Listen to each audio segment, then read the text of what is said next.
à cette personne. Et tu vois, donc ça par exemple, c'est pas évident, c'est dur d'aller de l'avant. Alors, ça ne veut pas dire oublier son passé, ça veut juste dire qu'il ne faut pas qu'il t'impacte pour ton futur. Et j'ai pensé à ça. Et je me suis dit, c'est vrai que moi, mon passé, il était très heureux, encore aujourd'hui. Mais j'ai la chance de vivre une enfance absolument incroyable. Euh, Franchement, banger d'avance. Incroyable. Il faut pas que je me dise, oui, c'est nostalgique. Et si je pouvais, si j'avais le pouvoir de cliquer sur un bouton pour me faire remonter dans le passé, peut-être que je le ferais. Pour peut-être pas prendre les mêmes décisions, pour peut-être changer d'autres trucs, pour peut-être dire je t'aime à des gens que je ne peux plus le faire aujourd'hui. C'est possible.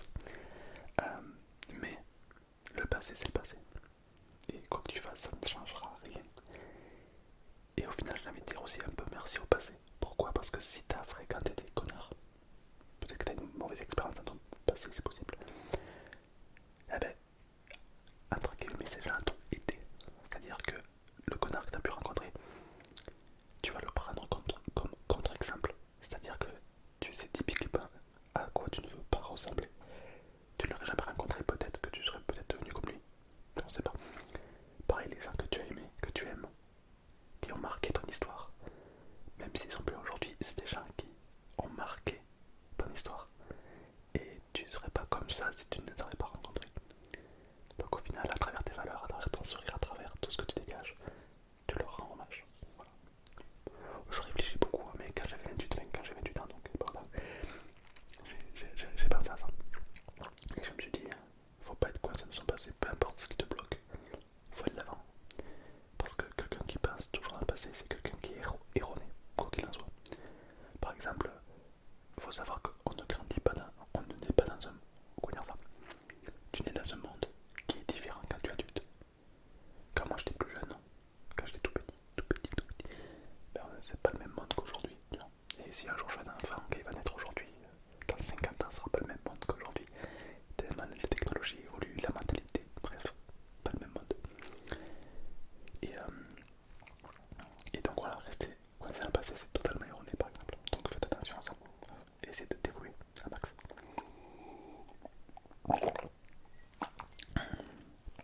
Donc voilà, ça c'était le petit message tout mignon.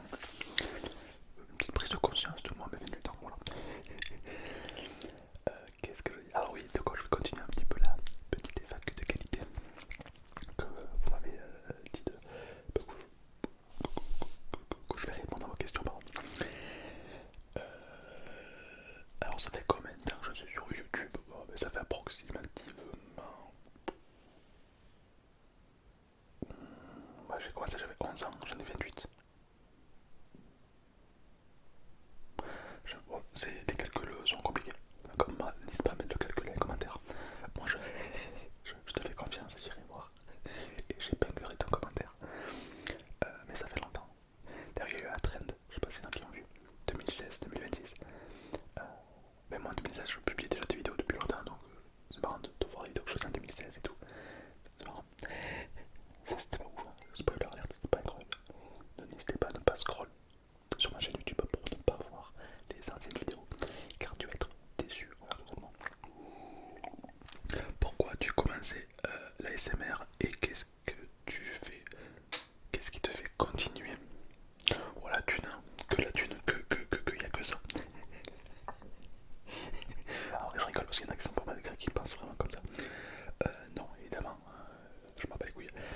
Euh, Pourquoi j'ai commencé l'ASMR? Alors t'avoue que ça remonte à tellement longtemps que je m'en souviens plus trop. Pour être honnête. Il fut une époque je me rappelais. J'ai un peu oublié, j'ai un peu zappé. Parce que j'étais très très jeune. Mais qu'est-ce qui me fait continuer? Le plaisir. Le plaisir. Une fois j'ai voulu pas arrêter mais j'ai voulu ralentir. J'étais malade, physiquement ça m'a rendu malade. Je ne peux pas ne pas faire de vidéo. En fait je fais ça depuis tout petit.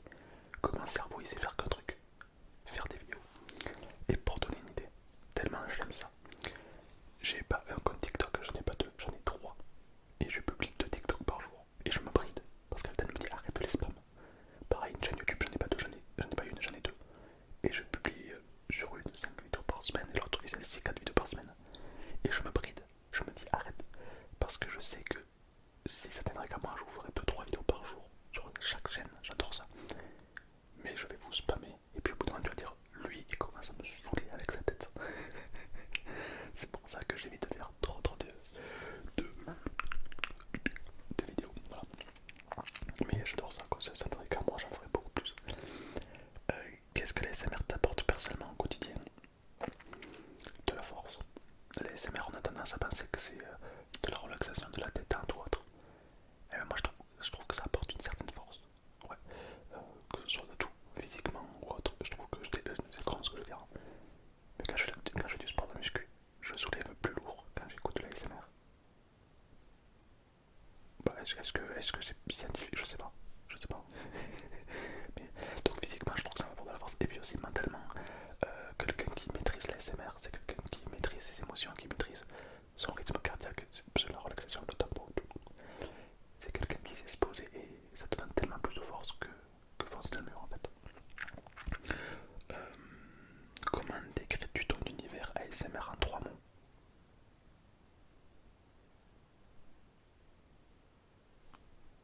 En 3 mots, frérot, c'est compliqué. Déjà, je suis dyslexique, alors il y aura une faute à chaque mot.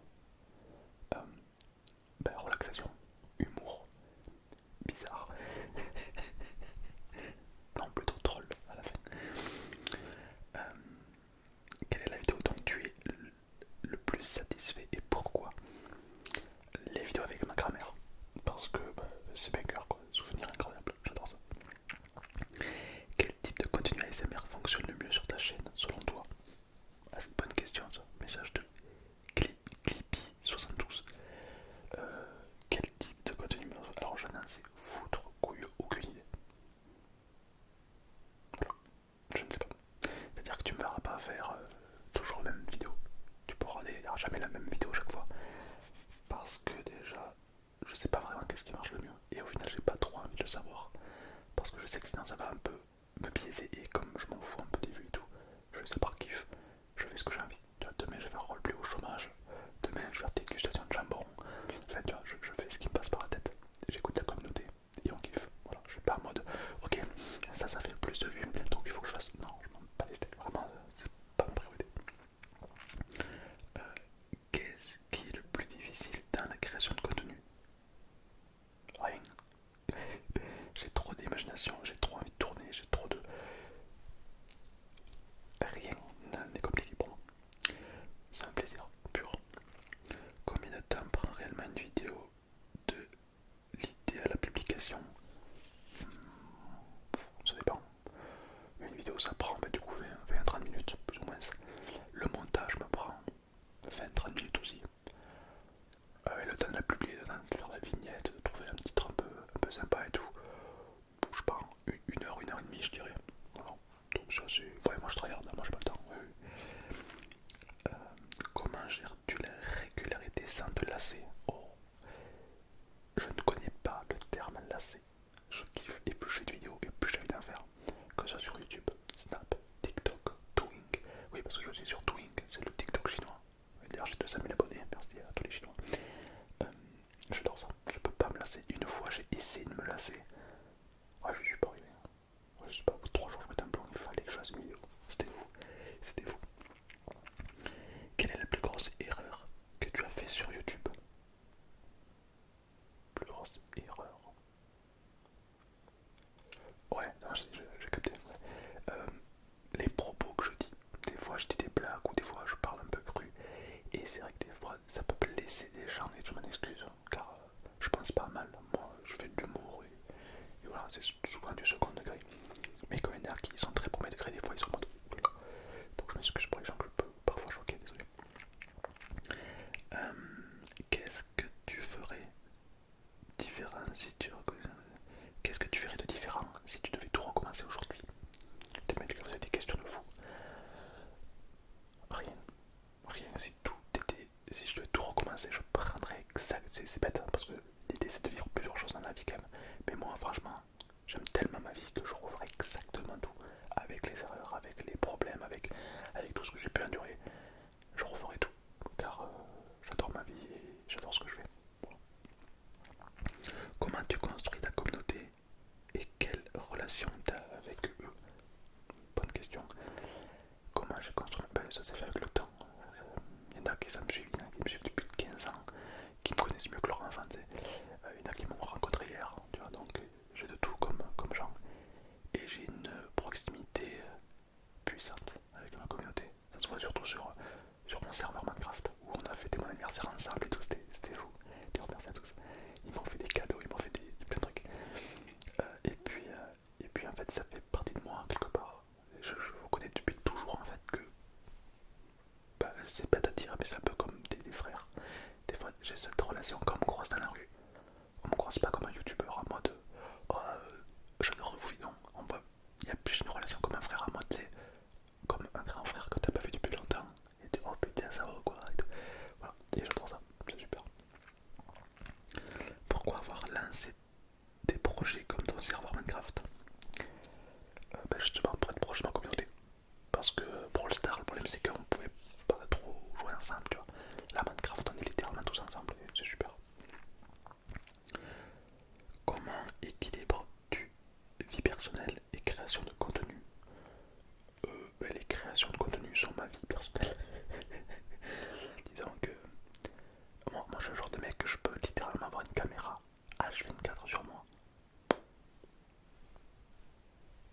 Ça me dérangerait pas. J'ai grandi avec une caméra, mais littéralement. Donc ça me fait rien. Pour moi vraiment, ma vie c'est. Voilà, elle est là, elle est avec vous. Qu'est-ce qui te motive quand les vues ou la motivation baisse? Alors les vues parfois, pour être honnête, c'est vrai que les vues, ça peut me démotiver.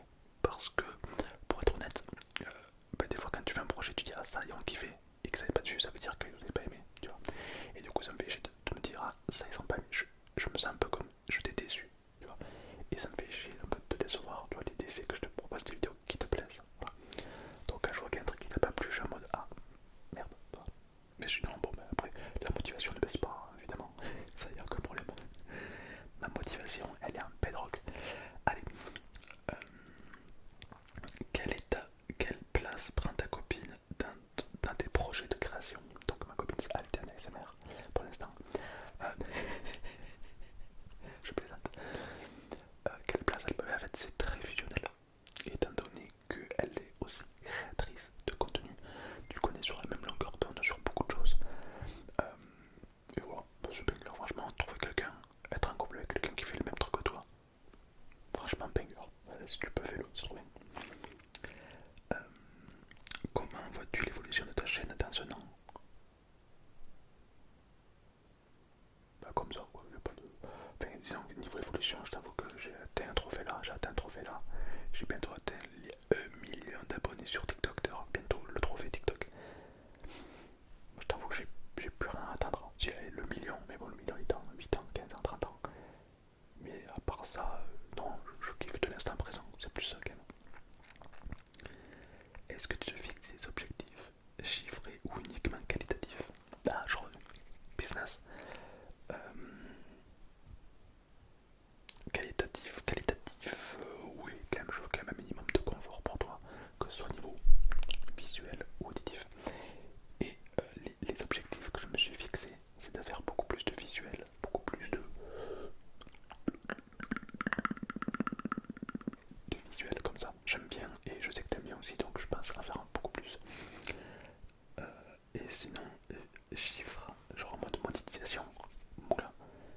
On va y revenir sur la dernière question, c'est par rapport à ma thune, à la moula, au Sims Flouze, au dollar, aux pépettes, voilà tout ça.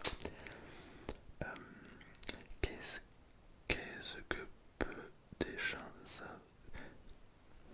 Tu sais pas écrire, frérot. Euh, qu'est-ce que les gens savent pas sur toi, mais qui te définit vraiment? Voilà, j'aime pas modifier la question parce que frérot, tu sais pas écrire. Mais je t'aime, je t'aime. Qu'est-ce que les gens ne savent pas sur moi alors que ça me définit? Je suis fou. Je suis très calme en vidéo d'ailleurs. Les gens qui me connaissent me disent mais pourquoi tu fais l'ASMR? Ouais non, je suis pas très calme dans la vraie vie.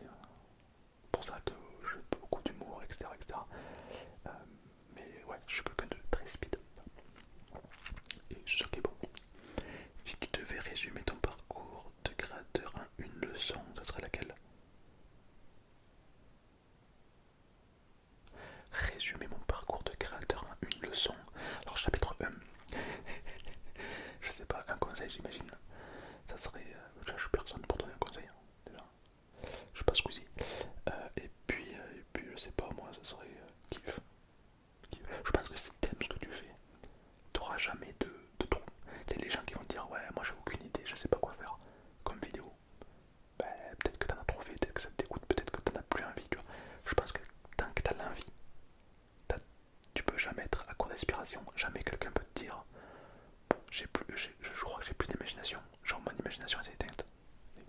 n'a jamais fait le tour de son imagination. L'imagination est infinie.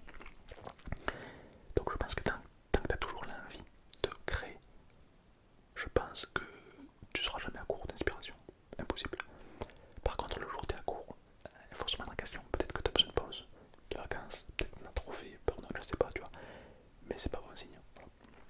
Moi, en l'occurrence, ça m'est jamais arrivé et je pense que ça m'arrivera jamais puisque je suis matrixé dans ma tête. Je fais ça depuis tellement longtemps, je fous.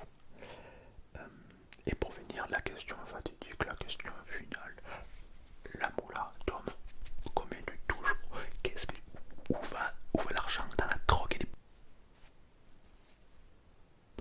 Le mec il dérape un peu, il part. Non, je plaisante. Combien je me fais de moula? Alors je me fais en général...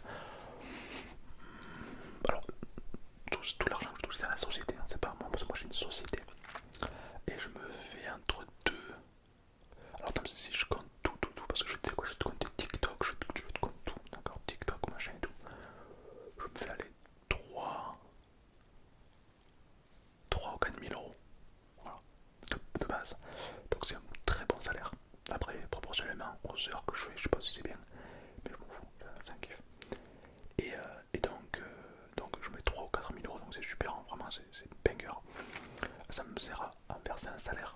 Après évidemment, il y a des taxes et machin, donc à la fin du mois, il me reste pas 3 à 4 000 euros. J'aimerais, mais pas du tout. C'est divisé par deux, facile. Mais bon, cet argent, par exemple, je l'investis énormément dans deux projets. Parce que j'aime ça, j'aime investir, j'aime créer. Dans un projet tournoi Clash Royale, où il y aura un team e-sport, mais ce sera un tournoi genre IRL, où je vais réserver une salle, où le gagnant va gagner genre 1000 euros. Enfin, tu vois, il y aura pour un petit budget, mais je vais faire un gros tournoi pour de Clash Royale, ça va être super. Et puis aussi, il y a beaucoup d'argent qui part dans le serveur Minecraft. Parce que ça coûte cher d'accueillir des centaines et des centaines de joueurs, avoir des développeurs, etc. Ça coûte un peu cher, mais d'un côté, pour être honnête, tant qu'on parle d'argent, ouais, bah, tu vas connaître ma mentalité par rapport à ça. J'ai toujours grandi dans une famille modeste. Voilà, j'ai jamais été riche ni rien. Donc même si je gagne bien ma vie, j'ai la chance de gagner bien ma vie. Je suis pas du style à acheter une belle voiture, je m'en bats les couilles. Mon délire, moi c'est le gaming, j'aime ça. Et si je peux, franchement, voilà, créer un truc autour du gaming, donc là je paye mon serveur et tout, et je kiffe, parce que je joue avec les abonnés, et je vous donne énormément de cartes cadeaux, comme tu peux le voir par exemple. Tu vois, ça c'est toutes les cartes cadeaux que j'ai données la saison 2, donc il y a plus de 500 euros de cartes cadeaux, et je vous offre comme ça dans mon serveur Minecraft. Bah, ça me fait plaisir, et puis surtout, je me dis quand moi j'étais jeune, tu vois, je pouvais pas mettre genre 5 euros dans une application que j'aimais bien, ma mère me dit mais t'es fou. Et du coup, bah là je me mâche un peu sur le passé, tu vois. J'aime bien. Voilà. Voilà, donc ça c'est un peu ma vie. À mes 28 ans, peut-être qui sait qu'à mes 30 ans ça aura changé. Mais voilà. Donc pour parler d'argent, ça j'en parle pas beaucoup parce que je t'avoue que pour moi c'est pas un tabou. Il y en a un pour qui c'est un tabou. Moi, tu peux gagner 5 euros par mois comme 8 millions. Ben, force à toi si tu gagnes que 5 euros et GG à toi si tu gagnes 8 millions. Tu vois. Je suis pas dans la compétition, je suis